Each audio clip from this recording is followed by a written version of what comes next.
les screenings d'emplois sensibles, en gros, pour faire simple, c'est qu'on estime que pour avoir accès à certaines fonctions ou à certaines zones, à certains bâtiments, il faut qu'on aille vérifier euh, l'intégrité d'une personne, voir sa loyauté, parce qu'on estime que dans le cadre de son travail, il va soit avoir accès à des informations sensibles, soit à des bâtiments, comme j'ai dit, sensibles, qui pourraient potentiellement poser des problèmes au niveau de structure de l'État belge, on va dire, au sens large. Et du coup, on va aller vraiment vérifier tout sur cette personne, que ce soit au niveau de son passé judiciaire, un peu le classique, mais plus loin, parce qu'on va via les services de renseignement, et du coup, il faut quand même se rendre compte qu'on va quasi tout contrôler sur cette personne, que ce soit ses activités, opinions politiques, voire certains aspects de sa vie privée.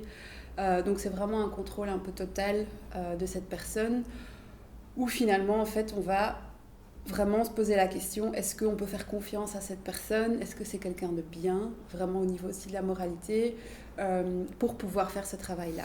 Donc ce screening, ça revient un peu à faire ce contrôle-là, qui est fait par différents services. Mais en résumé, c'est surtout voilà, les services de police, services de renseignement qui vont aller un peu nicher partout tout ce qu'ils peuvent trouver sur cette personne.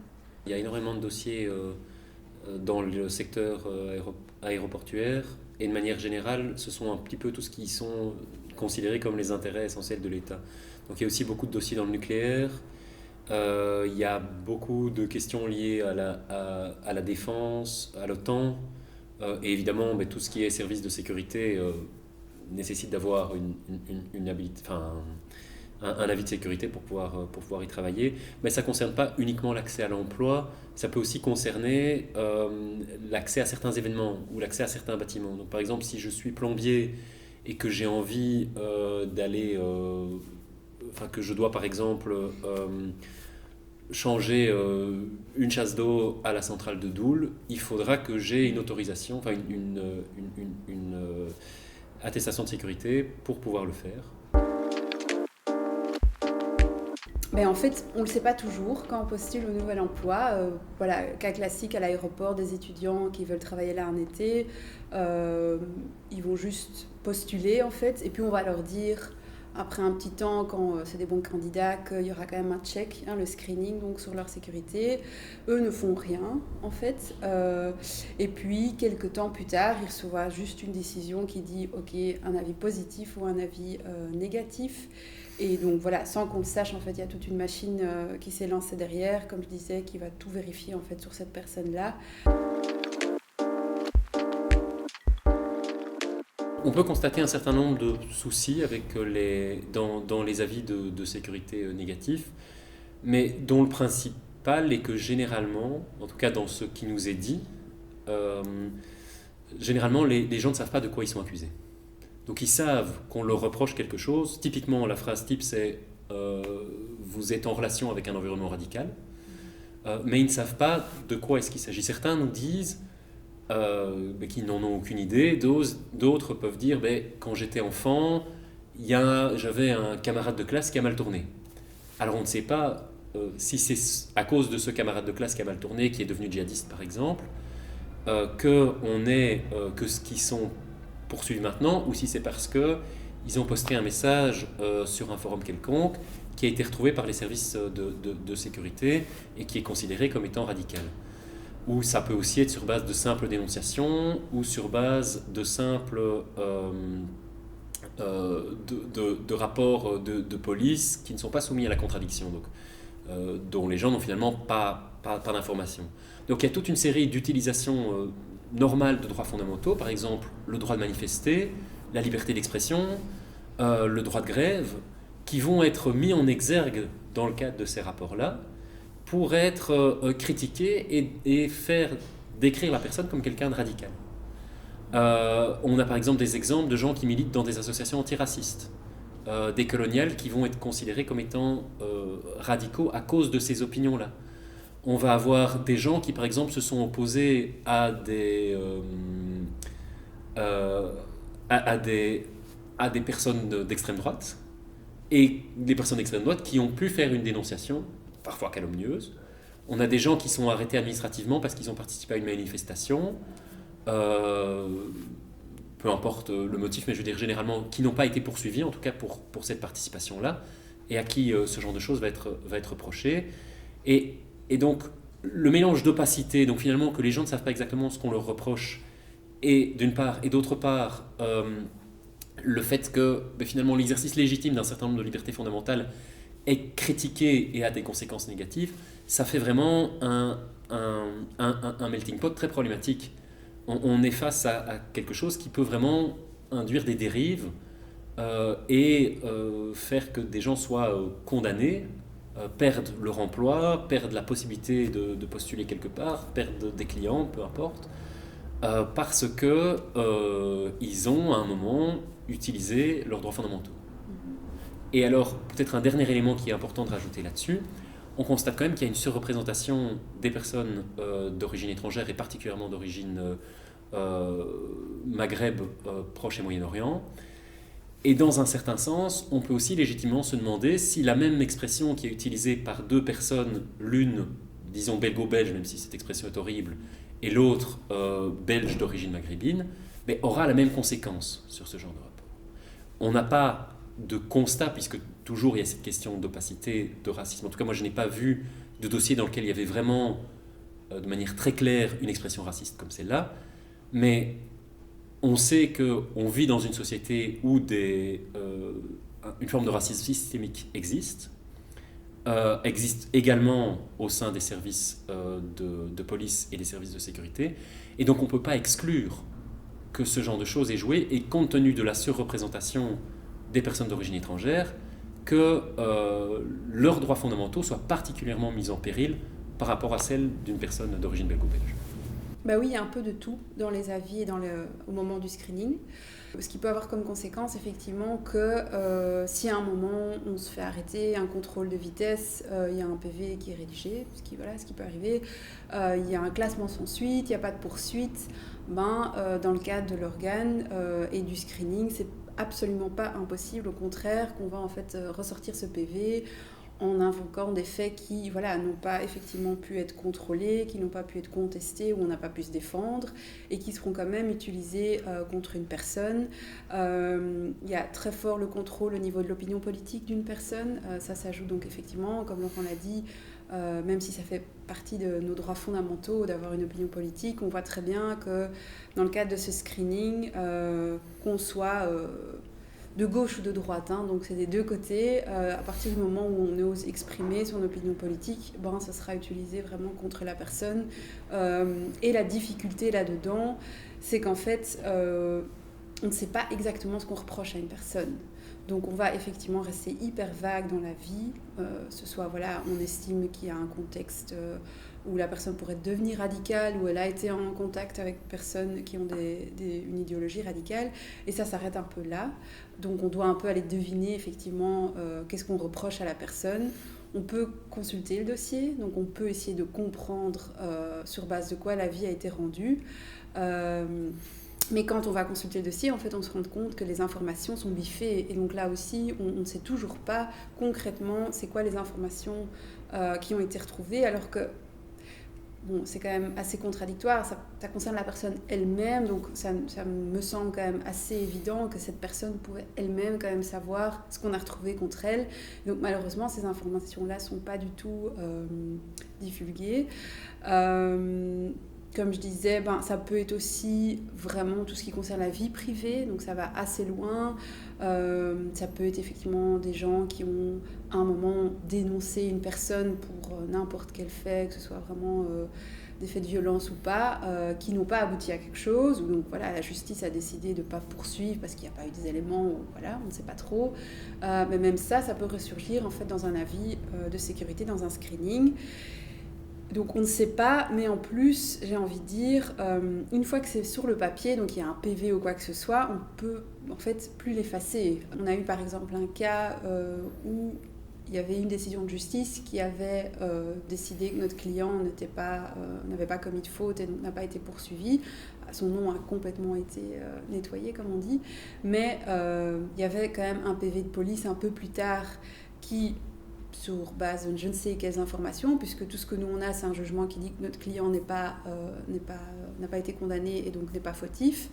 Or, un contrôle beaucoup plus tard, un nouveau PV de police pour un excès de vitesse, donc qui n'a absolument rien à voir avec les faits à la base, où la police, lui, estime que si le client était quand même connu pour des faits assez graves, et ça, c'était complètement contredit par cette décision de justice. Donc pour nous, c'était quand même assez clair que ce PV de police, il était faux, puisqu'en fait, le client avait été complètement nettoyé, je ne sais pas si ça se dit. Et malheureusement, l'organe de recours a quand même estimé que ce PV de police avait une valeur, était plus actuel et donnait une image soi-disant plus claire de la personnalité de notre client. Ce qui pose vraiment des gros problèmes au niveau de toute la base, que ce soit le droit à pouvoir se défendre, mais même en interne, le respect des décisions judiciaires par l'organe de recours, ce qui est quand même donc assez délirant. On a vraiment une décision de justice, un juge qui dit « cette personne n'a rien fait ». Il y a ensuite un PV qui se base sur des informations auxquelles nous, en tout cas, on n'a pas eu accès. Et l'organe décide alors de quand même donner une priorité à ce PV. Donc ça va assez loin dans, je n'ai pas envie de dire l'absurdité, mais ça va assez loin dans le non-respect, en tout cas, des droits fondamentaux. Vous avez 8 jours pour contester en fait cet avis, s'il est négatif. Donc si vous recevez votre avis négatif par poste, vous avez 8 jours pour introduire un recours devant l'organe. Donc c'est un délai très court. Donc, ça veut dire qu'il faut immédiatement en fait, aller voir un avocat. Ça dépendra du contenu de l'avis, mais comme on l'a tous dit, des fois c'est très vague, il n'y a pas grand-chose dedans. Parfois il y a des éléments un peu plus concrets, donc on sait quand même ce qui nous est reproché, donc il faut un peu répondre à ça. Ensuite, on pourra avoir accès au dossier devant l'organe de recours. Mais voilà, le dossier, ça va très fort dépendre de ce qu'il y a dedans ou ce qu'il n'y a pas dedans. Donc il est constitué de toutes les informations qu'on a pu retrouver sur cette personne au niveau de l'Agence nationale de sécurité, les services de renseignement, tout ce qui est le passé judiciaire, police, etc. Et donc ça nous arrive très souvent que même si le dossier a l'air assez gros, une fois qu'on l'ouvre, on se rend compte que tout a été biffé. Donc encore une fois, la personne elle-même ne sait même pas lire ce qu'on lui reproche en fait, ce qui est assez fou. Donc on consulte ce dossier, voilà, parfois c'est pas biffé, parfois oui, donc la défense sera parfois un peu plus facile quand les éléments n'ont pas été biffés. Et ensuite, il y a vraiment une espèce d'audience privée, tout ça c'est bien entendu pas public, devant l'organe de recours, qui est constitué en fait de représentants du comité P, du comité R et de quelqu'un de l'autorité de protection des données. Donc l'idée était de créer une espèce d'équilibre entre les services de renseignement, police et quelqu'un qui veille au respect en fait de la vie privée des personnes. Donc ce sont 3 personnes qui finalement, sur base de la défense qui a pu être développée, vont juger si cet avis était correct ou pas. Mais dans mon expérience, j'ai beaucoup de jeunes qui sont venus avec moi à ces audiences. Oui, c'est hyper impressionnant pour eux. C'est pas du tout adapté, on va dire, ces audiences. Donc c'est pas que les gens qui sont là, ce sont des gens qui n'ont pas nécessairement l'habitude d'être en contact avec des jeunes, par exemple. Et on va, ça dépend après des personnalités de chacun, mais mon ressenti c'était quand même très fort, ce côté moralisateur vraiment. Donc l'organe et les représentants des comités, mais même de l'autorité de protection, se sentent quand même assez obligés de faire la leçon à ces jeunes. Donc c'est assez impressionnant ces audiences. C'est très formel. Et l'idée est absolument pas qu'on ait une discussion ou un dialogue avec un jeune pour pouvoir effectivement évaluer si oui ou non ce jeune constitue un danger. C'est vraiment pas le but. Souvent aussi c'est que l'avocat qui prend la parole. Voilà, mais ça va très fort dépendre de la personnalité de la personne, du requérant lui-même, s'il a aussi le courage de parler, mais en soi, ça ne devrait pas. Je trouve qu'on devrait créer un cadre où la personne qui est quand même sur la sellette, à qui on reproche déjà beaucoup de choses, devrait pouvoir se sentir suffisamment à l'aise pour pouvoir expliquer pourquoi, selon lui, il ne mérite absolument pas cet avis négatif. En 2019, l'organe de recours s'est prononcé sur pratiquement 200 recours. ce qui est une augmentation significative par rapport à l'année précédente. Et globalement, l'évolution n'est pas constante. On voit qu'il y a quand même des pics qui sont probablement liés aussi à l'actualité. Mais on constate quand même que ça augmente de plus en plus. Sur 20 ans, ça a certainement doublé. Donc il y a de plus en plus de procédures qui sont faites, et ce malgré le formalisme de la procédure à introduire pour contester un avis de sécurité négatif. Le résultat des recours est globalement plutôt positif. On se rend compte qu'il y a un peu plus d'un recours sur deux qui aboutit, qui est positif pour la personne, et donc à ce moment-là, l'organe dit typiquement à l'autorité nationale de sécurité, votre décision n'est pas conforme, vous devez en reprendre une positive cette fois-ci. Et donc ça, c'est pour ce genre d'organe, c'est finalement beaucoup plus d'un cas sur deux. Ça montre bien effectivement que d'autant quand on se dit que les procédures sont quand même faites dans des conditions qui ne sont pas faciles pour se défendre, vu qu'on a dans la majorité des dossiers pas accès aux documents, donc on ne sait pas exactement de quoi on se défend, vu que c'est face à des juges qui sont pas des juges professionnels. Après, ils font bien leur travail, c'est pas ça la question, mais effectivement c'est quelque chose d'assez particulier, et pourtant il y a plus qu'une décision sur deux qui est positive, donc ça montre bien que dans une certaine mesure les recours fonctionnent. Mais là où les recours ne fonctionnent pas, c'est qu'on sait que les conséquences, que souvent le résultat positif de ces recours est trop tardif par rapport à l'impact que ce recours a déjà eu sur les personnes. Donc on peut parler de plusieurs formes d'impact, mais typiquement l'impact sur le travail, par exemple quelqu'un qui a postulé à une fonction, ou pour reprendre l'exemple de la personne qui doit faire une intervention de plomberie dans une installation sensible, mais typiquement la centrale nucléaire ne va pas attendre 5 mois pour pouvoir réparer la chasse de sa toilette. Donc, ou refaire peut-être plus, on peut imaginer des choses plus grandes que simplement des petites interventions ponctuelles comme ça, mais en tout cas, globalement, ce genre de procédure aboutit en moyenne après 3 et 5 mois après l'introduction du recours, et donc souvent l'offre a été fournie, donc l'offre d'emploi n'est plus accessible. La personne a généralement, elle en avait besoin pour effectuer un travail qu'elle avait déjà, mais souvent elle aura été licenciée, et le contrat qui aurait pu découler de l'habilitation de sécurité a été donné à quelqu'un d'autre. De manière générale, on va dire que la procédure dure quand même 4 à 5 mois, ce qui n'est pas énorme, je veux dire. C'est un organe de recours, il y a quand même une paperasse, etc. Mais le gros problème, c'est que ce n'est pas suspensif, et que du coup, voilà, comme je le dis, si on gagne quand même après ces 4-5 mois, pour un employeur qui voulait vous engager, c'est beaucoup trop tard.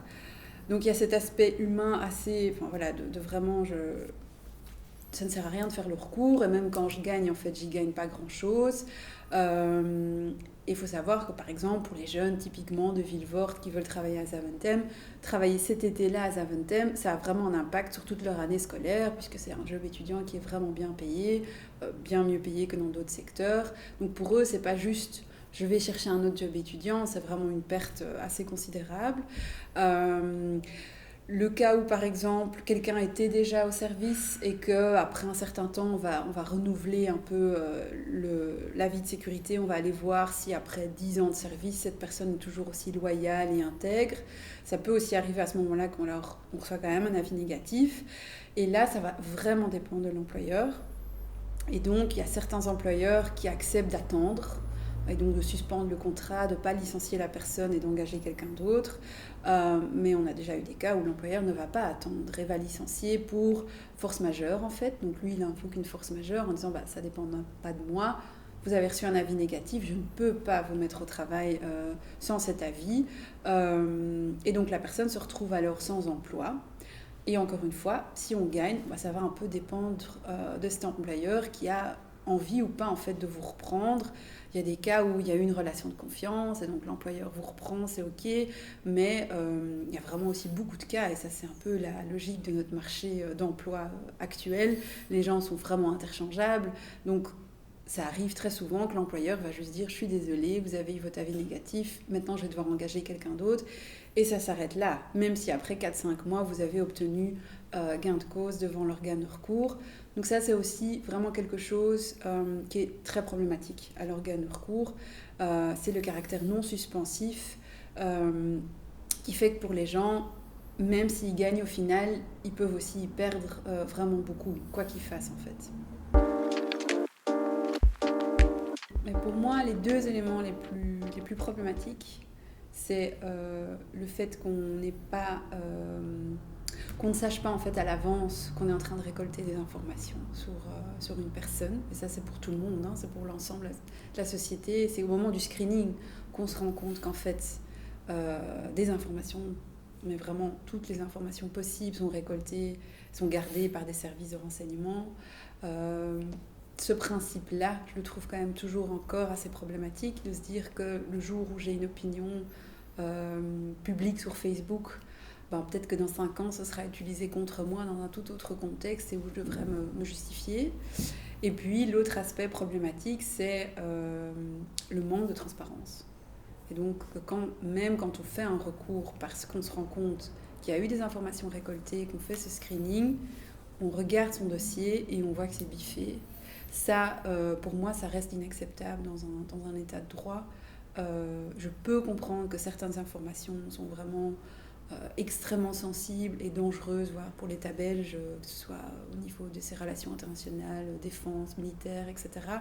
Mais par contre, dans les contextes que moi j'ai vécu, à savoir des jeunes qui veulent travailler à l'aéroport et à qui on reproche d'avoir été en contact ou être dans un environnement radical, de là, en fait, ne pas leur expliquer c'est quoi cet environnement radical et pourquoi on pense, toi, jeune, que tu vas constituer un danger à Zaventem quand tu vas faire ton job dans le magasin de parfum. Ça, c'est vraiment très difficile parce que je trouve qu'encore plus envers des jeunes, on a quand même un devoir de leur expliquer comment fonctionnent les choses et de ne pas leur donner un espèce de départ complètement injuste et inégal dans leur vie professionnelle. Parce qu'à peine ils veulent commencer à travailler en tant qu'étudiants, on leur fait en fait déjà comprendre, quoi que tu fasses, on pense qu'il y a un espèce de contexte radical autour de toi, et du coup on ne te fait pas confiance. C'est ça qu'on dit à ces jeunes. Et ça, c'est vraiment très difficile à justifier, à accepter, et moi je trouve que ça doit juste arrêter en fait. Mais après, voilà, je sais qu'il y a le contexte des attentats qui a fait qu'à un moment, il y a eu un pic et ça commence à diminuer.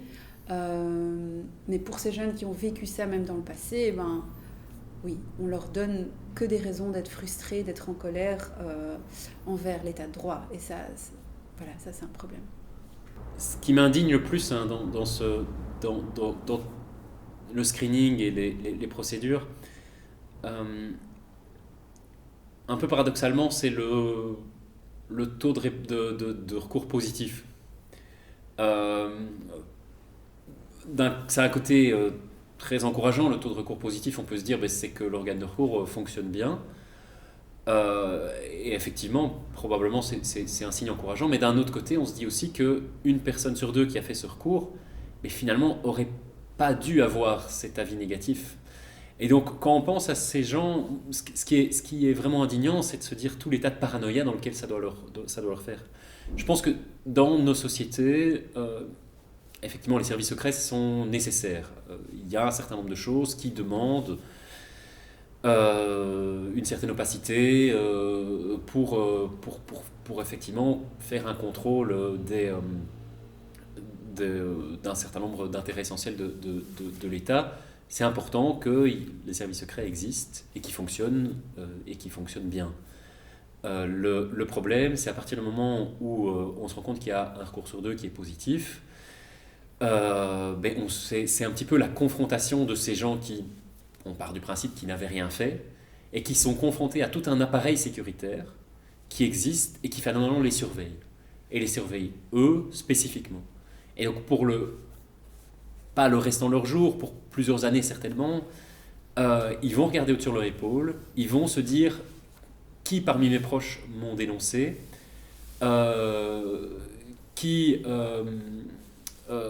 qu'est-ce que finalement on aurait pu me reprocher, qu'est-ce qui m'est arrivé, sans pouvoir le comprendre. Et ça, c'est profondément choquant.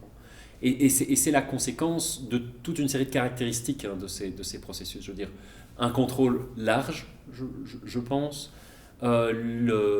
l'absence d'explication sur les raisons de ce contrôle, et finalement l'absence, je pense, dans les échos qu'on a eus avec des gens qui en ont été, l'absence de satisfaction vraiment de cette procédure, même quand elle aboutit positivement, on se dit finalement, est-ce que ma réputation est sauvée? Qu'est-ce que ça change? Je savais déjà que je n'étais pas quelqu'un de problématique. Et donc, les conséquences psychologiques de ce genre de procédure sont vraiment larges.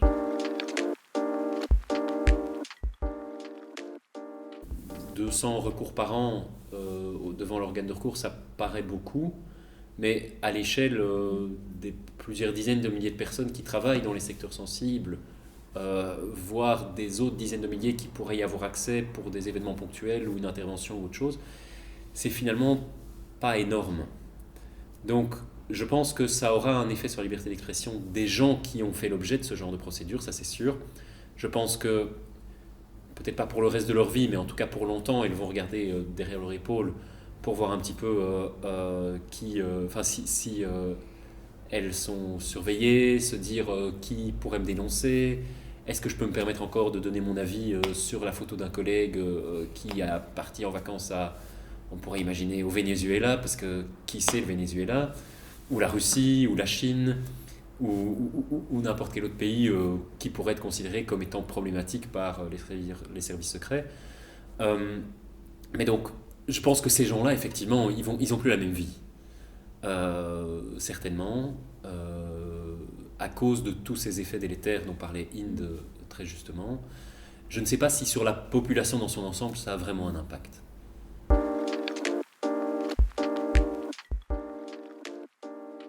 Je pense qu'un des éléments essentiels, c'est, il y en a beaucoup, mais c'est effectivement le caractère suspensif du recours, ce qui ferait qu'on obligerait quand même les employeurs à attendre la décision de l'organe pour oui ou non continuer le contrat ou voire même engager la personne, même si c'est vraiment une question pas évidente du tout, parce qu'un employeur en Belgique, de manière générale, a quand même un très large pouvoir discrétionnaire, on va dire. Donc c'est pas évident, en tout cas selon le droit belge actuel, d'obliger un employeur de garder ou de reprendre quelqu'un. Mais je pense que si c'est suspensif et que c'est des délais plus courts, ça résoudrait quand même pas mal de problèmes pour les personnes et même pour les employeurs à ce moment-là, parce qu'on sait que ça va un peu plus vite. Un autre élément essentiel, ça me semble vraiment aussi l'accès à l'information, comme je disais. Donc le fait que ce soit biffé, ça doit être vraiment limité à un minimum, c'est-à-dire où en fait une information créerait vraiment un danger au niveau de la sûreté, de la sécurité de notre pays, parce que si on lit ça, on aurait accès à des informations dangereuses. Je pense que ce qui est biffé actuellement dans les dossiers des personnes concernées, c'est vraiment très large, trop large, et ça ne permet pas de comprendre en fait ce qui nous est reproché. Il y a un autre élément qui me semble quand même assez essentiel, mais auquel je pense qu'il y a quand même des problèmes au sein de l'organe, c'est le respect de la présomption d'innocence et d'autres décisions de justice. Donc respecter tout simplement, quelque part, les décisions du pouvoir judiciaire. Donc si un tribunal de police, un tribunal de jeunesse, n'importe lequel en fait, au correctionnel ou quoi que ce soit, estime qu'une personne n'est pas coupable, estime que cette personne ne doit pas être sanctionnée pour les faits, ça me semble quand même assez logique que l'organe respecte aussi cette décision, parce qu'il y a aussi le principe de non bis in idem et le côté de sanctionner une personne pour toute sa vie en fait. Donc ça peut aussi arriver que quelqu'un commette effectivement, fasse une faute et soit condamné et une amende ou voire même une peine quelconque de travail. Si la peine a été respectée, la personne fait sa peine de travail, de se dire que dans 2 ans, dans 4 ans, ça va le poursuivre en fait, parce qu'il veut travailler à l'aéroport ou il veut travailler n'importe où. Mais ça, c'est quand même aussi quelque chose qui est problématique au niveau des principes même, en fait, de notre droit pénal et nos droits fondamentaux, droits de la défense, etc. C'est de se dire, ben voilà, si je fais une faute, je suis sanctionnée, je respecte et je vais effectivement me faire punir pour ce que j'ai fait. Je trouve qu'à ce moment-là, l'organe devrait aussi respecter en fait ce processus judiciaire-là et pas quelque part se mettre au-delà en fait de tout notre système judiciaire, notre système pénal et estimer qu'à leurs yeux, ben, cette personne reste quand même coupable pendant très longtemps. Le comité T rejoint un certain nombre de points que Inde vient de mentionner, donc concernant les recommandations qu'on pourrait faire pour améliorer la procédure. On en a peut-être l'une ou l'autre à rajouter. Peut-être dans un premier temps, la procédure de recours est un petit peu trop formelle aujourd'hui. Et là-dessus, comme d'ailleurs sur d'autres recommandations, on rejoint les critiques que fait l'organe de recours lui-même. Donc la procédure est un peu trop formelle et surtout le délai de recours est beaucoup trop court. 8 jours, c'est très difficile. Je pense qu'il y a beaucoup de gens. Déjà, par exemple, il faut s'imaginer et se mettre dans la place dans la peau de quelqu'un qui reçoit un avis de sécurité négatif, qui ne savait même pas qu'il y avait une enquête en cours qui était faite ou qui n'avait pas compris à quoi ressortait cette enquête s'il en avait été informé préalablement. Et il reçoit un avis de sécurité négatif mais qui mentionne effectivement la possibilité de faire un recours. Mais 8 jours, le temps de trouver un avocat, de constituer le dossier, de le déposer au greffe de l'organe, c'est vraiment très très court. Il y en a beaucoup, et on le voit d'ailleurs dans les statistiques de l'organe, il y a beaucoup d'affaires qui sont déclarées irrecevables parce qu'elles ne sont pas dans le délai. Et donc ça, c'est dommage, quand bien même demander d'allonger ce délai-là, c'est un peu contradictoire avec le souci que les procédures globalement soient plus courtes. Mais il n'empêche que idéalement, il faut obtenir les deux, il faut pouvoir atteindre les deux objectifs, à la fois permettre plus de temps pour préparer le recours et en même temps aller plus vite dans le recours pour éviter des conséquences trop graves sur la vie de ces personnes-là. Donc ça, c'est un peu le premier point.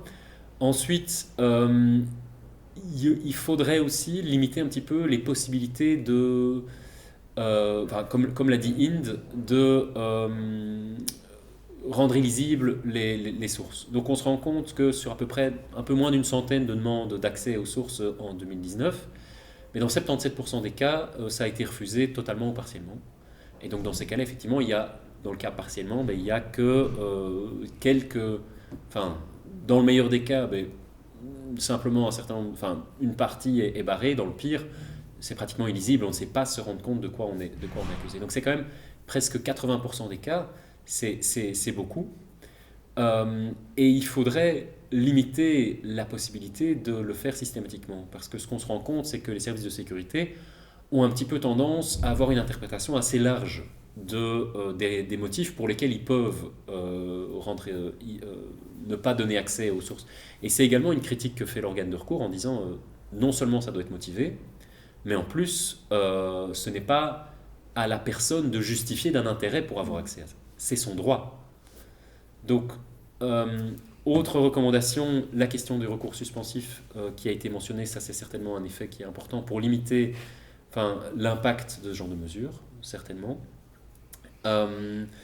Également, une possibilité, quelque chose qui est important, et pas uniquement pour les questions de droits humains, de la défense, tout ça, mais aussi simplement pour avoir le simple droit de comprendre ce qui arrive, c'est de mettre une vraie obligation de motivation des avis de sécurité. Donc pas simplement dire cette personne est en lien avec un milieu radical, mais être plus précis, plus étayé sur les éléments qui sont reprochés, parce qu'autrement, effectivement, on a, en tout cas dans les dossiers que nous avons pu consulter, on se rend compte qu'il y a beaucoup de gens qui disent « je ne comprends simplement pas ce qui m'est arrivé, et je ne comprends ni pourquoi j'ai gagné, ni pourquoi j'ai perdu.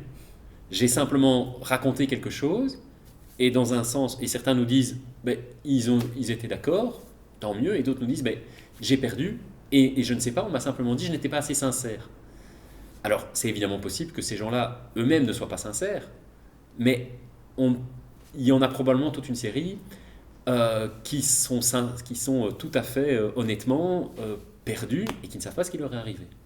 Et cette question d'intelligibilité de la décision aussi bien des services de sécurité que de l'organe, est importante. Et alors la dernière proposition qu'on pourrait faire, ce serait une possibilité d'indemnisation des victimes lorsque l'avis de sécurité est changé de négatif en positif. Une indemnité de procédure, si tu gagnes, c'est le truc le plus logique. Ça existe en tout cas dans toutes les autres procédures. Et c'est pas vraiment une indemnité, tu vois. C'est moins un côté, on reconnaît de la faute, c'est juste vous avez gagné, vous avez eu des frais d'avocat, ben on vous donne un petit forfait, ce serait pas mal.